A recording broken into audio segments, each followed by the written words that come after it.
बाज रुला देने वाली कहानी। 14 साल की उम्र में जब खेलने कूदने की उम्र होती है तब रिश्ता हो गया। उस समय से सभी की लड़कियां बाहर 13 वर्ष में ही ब्याह दी जाती थी। शादी का मतलब भी पता नहीं होता था। बस ये सोचकर खुश होते थे कि नए कपड़े मिलेंगे। माँ थी नहीं तो पिताजी ने बस जो थोड़ा सा घर का काम काज सिखाया वही आता था।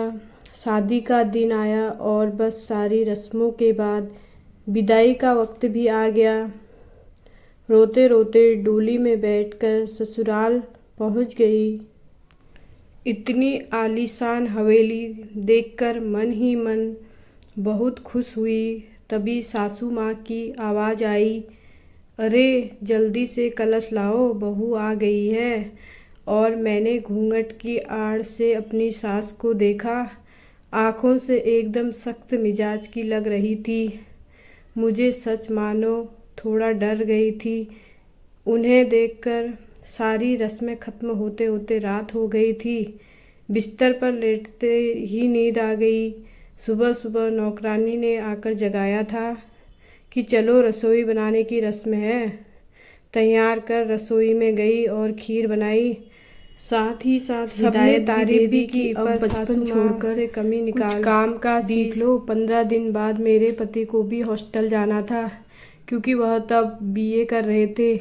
खैर अमर भी हॉस्टल चले गए और मैं अकेली रह गई। अपनी सास और ससुर के साथ बीच बीच में अमर चिट्ठी लिखते थे, पर पहले सासू माँ पढ़ती थी, बाद में मेरे पास आती थी। उम्र कम होने की वजह से इतना फर्क नहीं पड़ता था। मेरे अकेलेपन का साथी था आम का पेड़। हाँ, वही आम का पेड़ जो हवेली के पीछे के आंगन में लगा था। उस आम के पेड़ के नीचे एक कच्ची मिट्टी का कमरा भी बना हुआ था, पर वो पेड़ फल नहीं देता था। इसीलिए सारे हवेली वाले उस पेड़ को बाज कहते थे। पर मुझे न जाने क्यों उस पेड़ से बहुत प्यार था। जब काम से निवृत्त होकर कुछ फुर्सत के पल मिलते थे तो एक वही पेड़ मेरा साथी होता था। उसको देखते हुए मैं अपनी सारी थकान भूल जाती थी। 2 साल बीत गए और मैं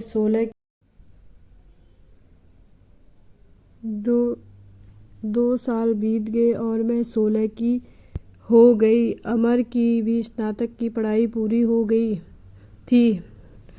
आज अमर वापस आ रहे थे। सासू माँ सुबह से ही तैयारी में लगी हुई थी। खुद ही रसोई में जाकर सारा जायजा ले रही थी। मैं भी बहुत खुश थी कि अब मुझे अकेले नहीं रहना पड़ेगा। 16 श्रृंगार के साथ मैं पूर्ण स्त्री की तरह महसूस कर रही थी। आज मांग का सिंदूर कुछ अलग ही लालिमा लिए हुए था। शायद वह लालिमा मेरे चेहरे पर भी दिख रही थी। तभी तो मेरी सास ने मुझे से कहा कि जा अपनी नज़र उतरवा ले, अमर आ गए हैं। हवेली की हलचल से पता चल रह गया था। मुझे खाने पीने से निवृत्त होकर सब आराम करने चले गए। अमर भी कमरे में आ गए थे और मैं बस शर्म से लाल हुई जा रही थी। तभी अमर ने मुझे तोहफा दिया, एक सुंदर लाल साड़ी। पर मेरे लिए तो अमर का वापस आना ही सबसे बड़ा तोहफा था। हमने ढेर सारी बातें की जिनमें कुछ शिकायतें थी, कुछ प्यार था। समय बीतता गया और 2 साल कैसे बीत गए पता ही नहीं चला। अमर और मैं एक दूसरे के साथ बहुत खुश थे। एक दिन अचानक पता चला कि मेरे पिताजी बहुत बीमार हैं। अमर मुझे लेकर तुरंत रवाना हो गए।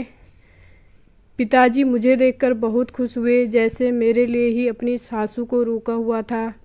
और फिर मुझे अमर के हवाले करके वो इस दुनिया से चले गए। भीगी आंखों से अपने पिताजी को विदा किया। अब मेरा सब कुछ अमर और उसका परिवार ही था। समय गुजरता गया और अमर ने अपनी लॉ की पढ़ाई भी पूरी कर ली और अब वो सरकारी वकील कहलाने लगे थे। पर भगवान ने मुझे अभी संतान सुख नहीं दिया था। अभी तो सासू माँ दबी जुबान में बोलती थी, पर धीरे धीरे उन्होंने अपना रुख कड़ा कर लिया। अमर बहुत व्यस्त रहते थे अपने काम में, सो वो मेरे पीछे सारा दिन पड़ी रहती। धीरे धीरे सारे गांव में ये बातें फैल गई कि हवेली की बहू बांझ है, तीर की तरह चुभता था। ये शब्द पर कुछ कह नहीं पाती थी, सिर्फ आंसुओं से दिल हल्का करती थी। अमर मुझे दिलासा देते थे, पर लोगों का व्यवहार अंदर ही अंदर मुझे खोखला कर रहा था। अभी मेरी उम्र ही क्या थी, सिर्फ 19 साल, और लोगों ने मुझे बांझ बना दिया। बचपन से ही शरीर से दुबली पतली थी मैं, फिर माँ के मरने के बाद ठीक से पालन पोषण भी नहीं हो पाया था। एक दिन अमर जब दोपहर के खाने पर घर आए तो सासू माँ ने फरमान सुना दिया कि हम अमर की दूसरी शादी करेंगे। उफ, इतना बड़ा धोखा अमर कैसे दे सकते हैं? नहीं, ऐसा नहीं हो सकता है। मुझे बत्ती बुझा दो, मुझे सोना है। अमर, कुछ बात करनी है आपसे। मैं थक गया हूँ, धान, मुझे सोने दो। अमर, क्या आप दूसरी शादी करेंगे? धानी, मैंने कहा ना, सोने दो, मुझे थक गया हूँ मैं। तुम सब लोगों की चिक चिक सुनते सुनते, उधर माँ है और इधर तुम, परेशान हो गया हूँ मैं। मन करता है आत्महत्या कर लूँ। नहीं अमर, ऐसा मत कहिए। धानी ने अमर के मुंह पर हाथ रखते हुए कहा, आपके अलावा अब कौन है मेरा? धानी करवट लेकर सारी रात आंसू बहाती रही, और जब सुबह उठी तो एक टूटी हुई औरत बनकर, जो मजबूर होकर हर चीज़ से समझौता कर लेती है। सारी रात यही सोचती रही कि शायद अमर ने भी मौन स्वीकृति दे दी है दूसरी शादी के लिए, पर उसे ये कहाँ मालूम था कि उसकी माँ ने किस हद तक उसे मजबूर किया है दूसरी शादी के लिए। 1 महीने के अंदर ही अमर की दूसरी शादी गेंदा से हो गई। गेंदा अमर की माँ की दूर के रिश्तेदार की बेटी है। धानी, अपना सामान उस पीछे वाले कमरे में रख ले, आज से गेंदा इस कमरे में रहेगी अमर के साथ। सासू माँ ने हाथ नचाते हुए कहा, कैसे छोड़ दूँ ये कमरा? नहीं, ये मेरा कमरा है, जिसे जहाँ जाना है जाए। पर फिर ख्याल आया कि वो ब्याह कर इस घर में लाया था, जब वही मेरा नहीं है तो ये कमरा कैसे मेरा हो सकता है? ऐसा सोचते हुए आंखों में आंसुओं का सैलाब उमड़ पड़ा। सिंदूर की डिब्बी और कुछ कपड़े लेकर उस कच्ची मिट्टी के कमरे की तरफ बढ़ गई। सामान एक कोने में रखकर खिड़की पर बैठ गई और उस आम के पेड़ को देखते हुए उसको निहारने लगी। इसे किस्मत कहूँ या कुछ और, कि आज मेरी हालात भी इस पेड़ की तरह हो गई है। अकेला बेसहारा जैसे ये अभी तक अपने अस्तित्व को बचाने में सफल रहा है, क्या मैं इसकी तरह अडिग और मजबूर रह सकूंगी, या फिर किसी कमज़ोर लता की तरह मुरझा जाऊंगी और अपना अस्तित्व खो दूंगी? नहीं, ऐसा नहीं होगा। ये मजबूत रहूंगी। जब ये बेजुबान पेड़ सबसे लड़ सकता है तो मैं क्यों नहीं? अपने विचार श्रृंखला से बाहर आते ही मैंने अपने आप को संभाला और हर स्थिति से लड़ने के लिए तैयार किया। दिन गुजरते गए और मैंने घर के कामों में अपने आप को व्यस्त कर लिया। अपनी कोठरी के आसपास खूब सारे पेड़ लगाए और बाकी के बचे हुए समय मैं उन पेड़ों की देखभाल करने लगी। साथ ही उस आम के पेड़ की खास देखभाल करती थी। गेंदा एक सुलझी हुई लड़की है। वो जब भी मुझसे बातें करने के लिए आती, मेरी सासू माँ उसे बहाने से बुला लेती। अमर पहले से भी ज़्यादा व्यस्त रहने लगे थे। मुझसे बात तो करते थे, पर एक पछतावा हमेशा उनकी आंखों में दिखता था। शायद मेरी हालात देखकर बुरा लगता था उन्हें, पर माँ के खिलाफ जाने की हिम्मत नहीं जुटा पाते थे। गेंदा के दिन खुशी से गुजर रहे थे और मेरे दिन बस गुजर रहे थे, और देखते ही देखते वो दिन भी आ गया जब गेंदा ने खुशखबरी सुना दी कि वो माँ बनने वाली है। पूरी हवेली में त्योहार जैसा माहौल हो गया। सारे नौकरों में तोहफे बांटे जाने लगे। मैं भी बहुत खुश थी कि चलो अच्छा है, अब घर में एक नया मेहमान आएगा, शायद मेरी ज़िंदगी का सूनापन भी कुछ कम हो जाएगा। गेंदा बहुत कमज़ोर थी और उम्र भी 16 साल, उसे बहुत तकलीफ़ होती थी। अब सासू माँ का आदेश था कि उसके अच्छे से सेवा की जाए जिससे कि उसकी कमज़ोरी दूर हो सके। सारी देखभाल के बाद भी गेंदा का वज़न कुछ खास नहीं बढ़ रहा था। एक दिन चिंतित होते हुए मैंने अमर से कहा भी कि गेंदा को शहर में किसी अच्छे डॉक्टर को दिखा लाओ, पर सासू माँ ने ये कहकर मना कर दिया कि हमारे भी बच्चे घर पर हुए हैं और अमर की वही पुरानी आदत कि अपनी माँ के खिलाफ वो जा ही नहीं सकते थे। एक दिन गेंदा की तबीयत कुछ खराब होने लगी। उसकी सांस बहुत फूल रही थी।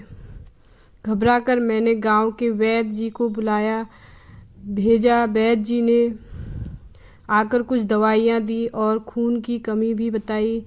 और जब मैंने अमर को ये सब बताया तो सासू माँ ने मुझे गेंदा से दूर रहने का आदेश दे दिया, ये कहकर कि एक बाँझ की छाया भी नहीं पड़नी गेंदा पर। खैर, मुझे गेंदा से दूर कर दिया गया और मैं फिर से अपनी कोठरी में अकेली सारा दिन बंद रहने लगी। या ये कहूँ कि अंदर ही अंदर मैं खुद ही डर गई थी कि कहीं सचमुच मेरी वजह से गेंदा को कुछ न हो जाए। कुछ दिन बाद रात में नौकरानी का शोर शराबा सुन के मैं आंगन की तरफ भागी। देखा तो गेंदा के प्रसव का समय आ गया था। गांव की बूढ़ी औरतें और दाइयों को बुलाया गया। पूरी हवेली में हलचल का माहौल था। मैंने अमर की तरफ देखा, बहुत डरे हुए लग रहे थे। मैं उनके पास गई और उन्हें थोड़ा धैर्य रखने को कहा। थोड़ी देर में बच्चे की किलकारी गूंजने लगी। हम सभी की खुशी का ठिकाना नहीं था, पर तभी काकी ने बाहर आकर बताया कि गेंदा की कमज़ोरी और खून की कमी के कारण वो गेंदा को बचा नहीं पाए। बेटी को जन्म देते ही गेंदा का देहांत हो गया। हाय, पोते का मुंह नहीं देख पाई मैं, अब कैसे मेरा वंश चलेगा। सासू माँ का विलाप सारी हवेली में गूंज रहा था। उस छोटी दुधमुए बच्ची को देखकर मेरा कलेजा मुंह को आता था। ऐसा लगता जैसे वो मैं हूँ। मैं उसे कलेजे से लगा के रखा। जिनकी माँ नहीं होती वो बच्चे कुछ ज़्यादा ही समझदार होते हैं शायद। ज़रा भी परेशान नहीं करती थी वो मुझे, बस दूध पीते ही सो जाती थी। सासू माँ का वही राग चलता रहा कि लड़कियों से वंश नहीं चलता, पर अब शायद किसी को फर्क नहीं पड़ता था। अमर अब पहले से खुश रहने लगे थे। ऑफिस से आते ही मेरे कमरे में आते और गुड़िया को खिलाते। मुझे भी अमर को खुश देखकर अच्छा लगता। साल बीत चुका था गेंदा को गए हुए और गुड़िया को आए हुए। आज गेंदा की बरसी है। हवेली में छोटी सी पूजा रखवाई है मैंने। पंडित जी के आते ही सासू माँ ने प्रश्न किया कि क्या मैं जीते जी पोते का मुंह देख पाऊंगी, और पंडित जी ने उसके लिए कुछ गृह शांति के उपाय बताए। सासू माँ चल दी पंडित जी को हवेली दिखाने और सारी हवेली की शुद्धि कराने। मेरी कोठरी के पास भी हो गई और पंडित जी को वो बांस पेड़ भी दिखाया। पेड़ देखते ही पंडित जी का मुंह बन गया और उन्होंने कहना शुरू कर दिया कि इसी मनहूस पेड़ की वजह से हमारे घर में बेटा नहीं है। जितनी जल्दी हो सके इसे कटवा दो। अब मेरे बर्दाश्त की हद हो चुकी थी। मैंने अमर की तारीफ देखा, पर मुझे नहीं लगा कि वो मना करेंगे, और सासू माँ ने तुरंत नौकरों को बुला लिया कि आज इस पेड़ को काट ही डालो। मुझे कुछ समझ नहीं आ रहा था कि क्या करूँ मैं, कैसे अपने सुख दुख के साथी को बचाऊँ। जैसे ही वो कुल्हाड़ी लेकर पेड़ काटने आगे बढ़ने लगे, मैं फुर्ती से भागकर उस पेड़ से लिपट गई और विनती करने लगी कि पेड़ को छोड़ दो, पर वो लोग नहीं मान रहे थे। मैं रोती जा रही थी पर किसी को तरस नहीं आ रहा था। तभी किसी ने मुझे चीख कर धक्का दिया और मेरा सिर पत्थर से टकरा गया। सिर से खून की धार निकल रही थी। ये देखकर अमर से रहा नहीं गया और उन्होंने सबको वहाँ से हटा दिया और तुरंत मुझे हॉस्पिटल ले गए। मलहम पट्टी के बाद मुझे कुछ होश आया। डॉक्टर साहिबा सामने खड़ी थी और अमर को कुछ समझा रही थी। सासू माँ भी वही थी और उनके चेहरे से पता चल रहा था कि उन्हें अपने किए पर अफसोस है। डॉक्टर, क्या अब मैं इस घर ले जा सकते हैं? अमर ने पूछा। हाँ, अब आप इन्हें ले जा सकते हैं, पर ख्याल रखिएगा कि अब ऐसा दोबारा ना हो, क्योंकि ऐसी हालात में ऐसे गिरना ठीक नहीं होता है। ऐसी हालत। डॉक्टर, क्या हुआ है इसे? अमर ने घबराते हुए डॉक्टर से पूछा। अरे, आप लोगों को नहीं पता, अब ये माँ बनने वाली है, तो इनका अच्छे से ख्याल रखिएगा। ये सुनकर किसी को भी यकीन नहीं हुआ। सब बस एक दूसरे को देखे जा रहे थे और मैं तो बिल्कुल यकीन नहीं कर पा रही थी। सासू माँ की आंखों में पछतावे के आंसू थे। मेरे सर पर हाथ रखकर बस इतना ही कह सकी कि मुझे माफ़ कर दो, और मैं मुस्कुराकर उनसे लिपट गई जैसे मैं अपनी माँ से लिपटी हूँ। पूरे 9 महीने मेरी सासू माँ ने मेरा बहुत ख्याल रखा और मैंने उस पेड़ का। आज मेरी डिलीवरी होनी थी। सासू माँ समय से मुझे हॉस्पिटल ले गई ताकि जो गलती उन्हें गेंदा के समय की थी वो अब ना हो। बधाई हो, आपके पोता हुआ है। नर्स ने सासू माँ को खबर सुनाई और सासू माँ ने हाथ से अंगूठी निकालकर नर्स को दी। वो खुश थी, पर इस वजह से नहीं कि पोता हुआ है, बल्कि इस बात पर कि मैं बिल्कुल ठीक हूँ। हवेली में धूमधाम थी। सब खुश थे कि हमारा परिवार पूर्ण हो गया था। बेटी और बेटे के आने से और एक खुशी कहीं और भी पनप रही थी। वो उस आम के पेड़ में फल आ रहे थे। शायद हम बहुत जल्दी चिंता करने लगते हैं फल मिलने की, पर हर चीज़ का एक समय होता है। कुपोषित शरीर हो या पेड़, दोनों ही फल नहीं देते। प्रिय पाठकों, आशा करती हूँ आपको मेरी यह कहानी पसंद आई होगी। आप लोगों की समीक्षा का इंतज़ार रहेगा।